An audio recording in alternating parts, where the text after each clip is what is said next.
Vital step number one for pursuing your calling. V is for vision. Okay? You have to start with vision. You absolutely have to start with vision. It has to start with personal vision, and you have to own the vision. Okay? Every time in Catch Fire London's history when we have given a ministry or a role to someone who hasn't owned the vision for it, it has not worked. Okay? And it's never been because the person we gave it to was a bad person or was unspiritual or wasn't pursuing the Lord. It's just because you have to own the vision to be able to see the vision through. Okay? It's so important, the vision. Now, sometimes, Tom said this to me many times before, sometimes the good can get in the way of the best. Sometimes you can be doing something with your life that's really good, but actually it's getting in the way of the best thing that you've been called to.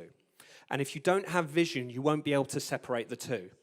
Okay? Now, a few years ago, I was working my little backside off for Catch Fire London, doing a whole bunch of ministries.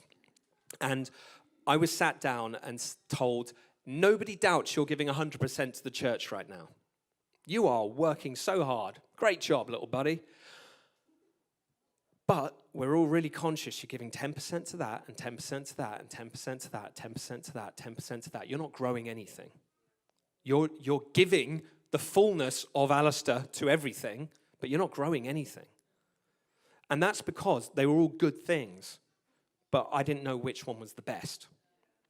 And without vision, Psalm 100 and, not 100 and some, Psalm 29, without vision, Psalm 129 minus 100, verse 18, without vision, the people perish. Now, perishing is not something that happens for a lot of things. Things don't perish overnight. It's very different. It doesn't say without vision the people die. It says they perish.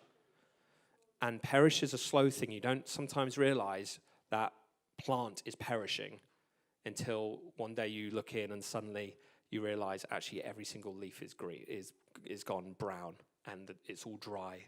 You don't realize that food in your fridge is perishing because it just happens gradually. It happens gradually until one day you realize I've got to chuck this out. And so perishing is something we've got to be really careful about. So sometimes the good can get in the way of the best. But how do we find what our calling is? Because some people will know. Some of you just know. Some of you were born and you knew you were called to be an evangelist. Some of you were born, you knew you were called to be a business leader or a missionary or to be in IT or to be a writer or something. Some of you just know, and that's fantastic. Most of us don't just know, and you have to try and work it out. Now, there are a few questions that you can ask to get to what is my calling. Sometimes, I'm a visual person, so I think of a few visual ways of working it out. Sometimes you're panning for gold. You know, you're scooping stuff up out of the river. You've got a whole load of stones and pebbles and sand, but there's some little gold in there. But you have to shake it, you have to pan, you have to be persistent to see the stuff that is the good or the worst drop through until only the gold is left. So sometimes, if you haven't found your vision, it may be because you've just done one scoop, had a look, not seen it, and given up, which is what a lot of people do. And that's not a word of condemnation, but sometimes it is a fact.